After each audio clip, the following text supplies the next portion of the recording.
Some of the things that I would encourage someone if they are interested in doing an e-commerce business, we already touched on some of this already, but you're going to do this as a business. It's not just like a side project like the Emoji Mask thing.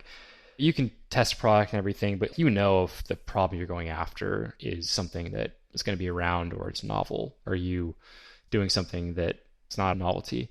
And that's just like a high level thing. But more specifically, the margin stuff, I mean, I think that's the thing that people get trapped and messed up in. And it usually comes down to they're just not charging enough for the product.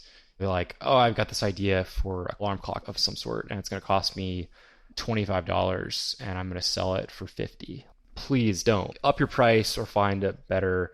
Usually the easiest thing is just price higher and then justify why you're pricing higher. Not there's only so much leeway in manufacturing. I mean, you may get that down to 18 or something, but I mean, as far as like gross margin goes, someone even tweeted like a chart a while back, but it's like 50 to 60% is baseline, like okay, 70 to 80, great. You've got solid business. You should have good cash flow with that. The dials are aligned to make it work.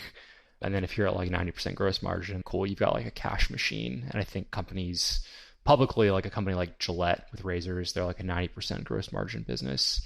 That's like the goalpost of where you'd want to be.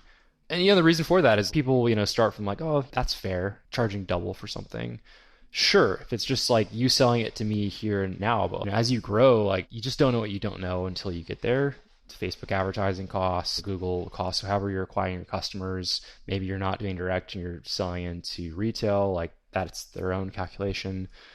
Customer support, credit card processing fees, all the software involved around your business, people, customer support employees, fulfillment costs, just mistakes, margin of error. As far as I think in today's age, offering good customer support, yeah, you got to answer your emails in a timely manner, but a lot of times it's just like eating it. You ship them the wrong item, don't make them ship it back and fill the other one. And yeah, you're going to have a percentage of those that with out of 100 orders, you may get 3 or 4.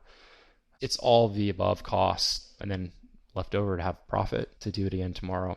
I could not stress enough healthy margins for someone getting into e-commerce.